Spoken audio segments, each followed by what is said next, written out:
So I got some inspiration at the cab on Monday when a customer said there's just something about this feeling you get being a customer of Tatango. And I'm like, I know that feeling. I know the feeling that it's electric when the wavy turns it on. It's electric because, not only are they, pioneering a lot of the different practices for customer success, but they create such great customer experiences, and they are empowering us, at least me, back in the day being a customer, to do things for my organization that we had spent years trying to accomplish that we just weren't able to do. And so, incidentally, the last time that I presented in front of live people was at the 2019 Tatango Summit. It's been really fun to see old friends and make new friends, and just, again, get a lot of validation on all the different things that we're working on. So thank you for joining me today for discussing a few of the top trends for more impactful customer engagement, and we'll just dive in. Oh, I forgot I'm the one that's moving the thing. Thank you. Next slide, please. Next slide, please. Just kidding. Okay.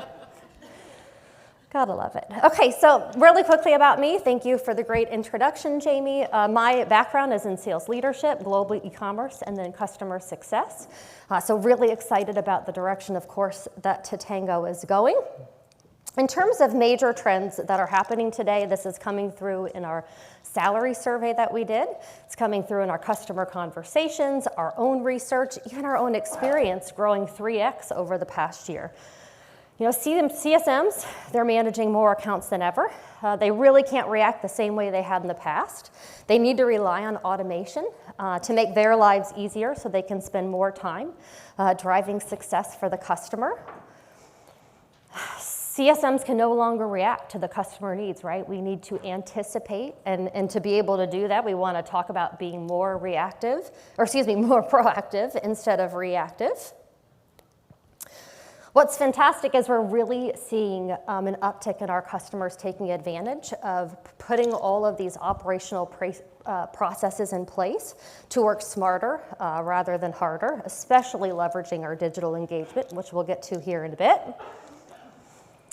Automation doesn't have to feel automated, right? We've talked a lot about how, Ravit just showed with the QBR templates that went in how much rich data people are bringing into Tatango to really speak to the customer without, having to do a whole lot, but leveraging what they've brought into Tatango.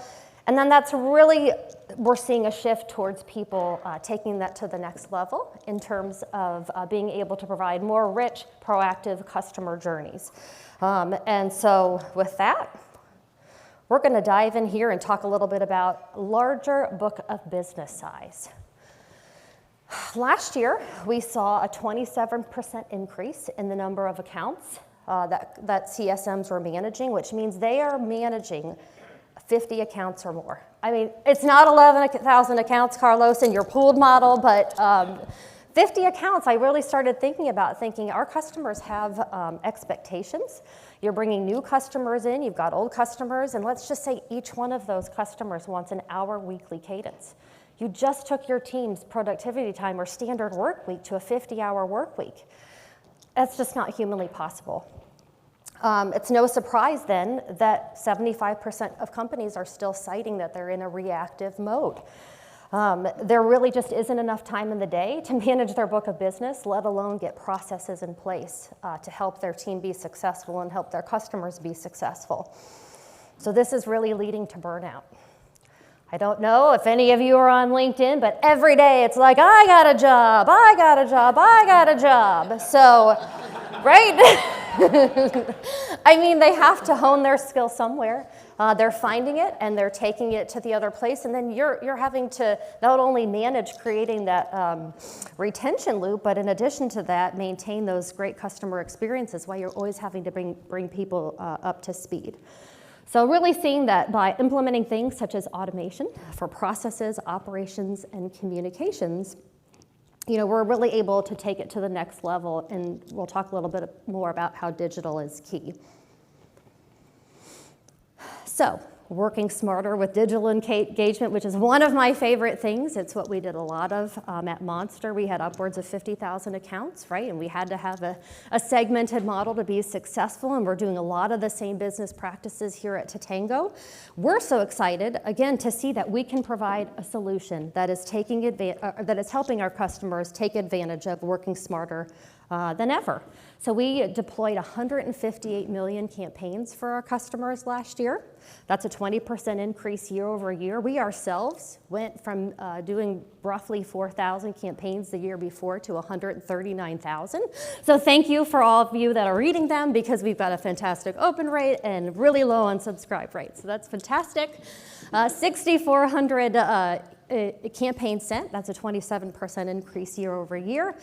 We're really seeing customers using our Tatango campaigns, especially when we came out in the middle of the year with our new campaign editor, which is giving you lots of tips and tricks of how, you don't have to start from scratch, and a lot more robust functionality around flexibility and how you want that to graphically look. And then we're also seeing that the customers that are taking most advantage of that digital engagement are those ones that are those greater than 100 employee size. Their business is growing, as all of ours are, and so we're so glad to be able to provide that for our customers to take advantage of. I think the biggest thing that stood out when I was taking a look at all of our data is that our customers have a 40% open rate. The industry standard is 17%, okay? And when I start to think about, outside of giving you the best practices, we've talked to our customers, this is what we're putting out, it really, to me, comes down to personalization. Okay, let's see if I can do this correctly. So before I get into my whole spiel about personalization, I promise I'm going somewhere with this, where is the world at with engagement? I mean, who would have thought that by the end of year 2023, there's 347 billion emails that go out a day? How are you going to compete with that? How are you going to compete against your customers that are sending similar type of emails? Only 20% of the emails are getting opened, and less than 10% will have any engagement.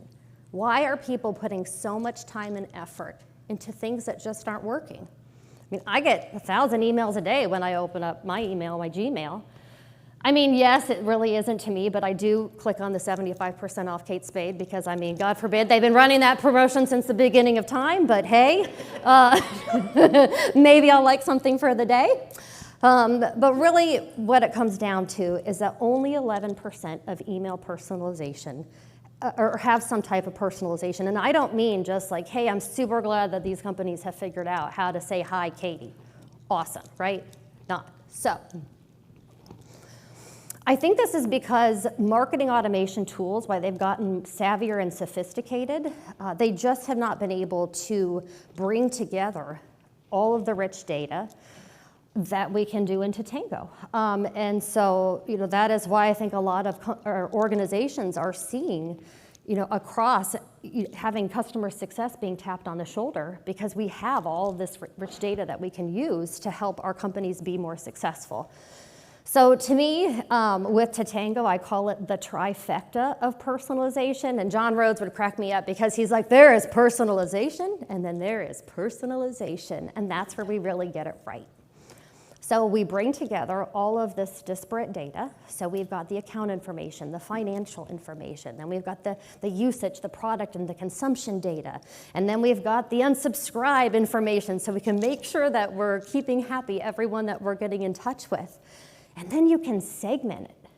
You can say, hey, who do I want to know something about? What do I want to know? And what message do I want to send them? It means you can get the right message finally at the right time to the right person, right? Which is really impactful in how we're going to stand out, helping you all to create this personalization engine that many cannot accomplish. So once you have all of that together, you can really create this mindful, personalized messaging. So to take it a bit further, there is so much in Tatango that you can call out. The who is it to, You pick the correct segmentation information, and you can make sure you're getting the right message. That content personalization, again, it's not just the "Hi, Katie, that's fantastic, you know my first name," but you have all these rich metrics about how much of the product I've utilized, or how I'm in a specific industry, or how did you know that I use the competition that I do, because now you're trying to get my business.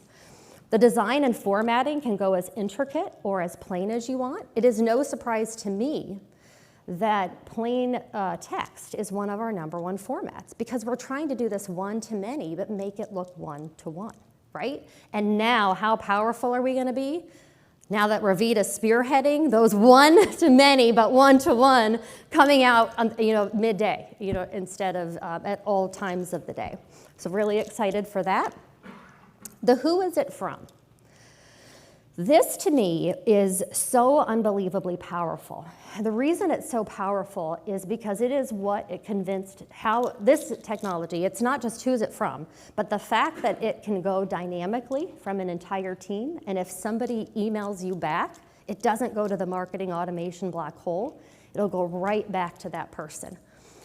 And that allowed me to convince an entire sales team of 150 people to let me take on all their sales communications for them, right? Think about that.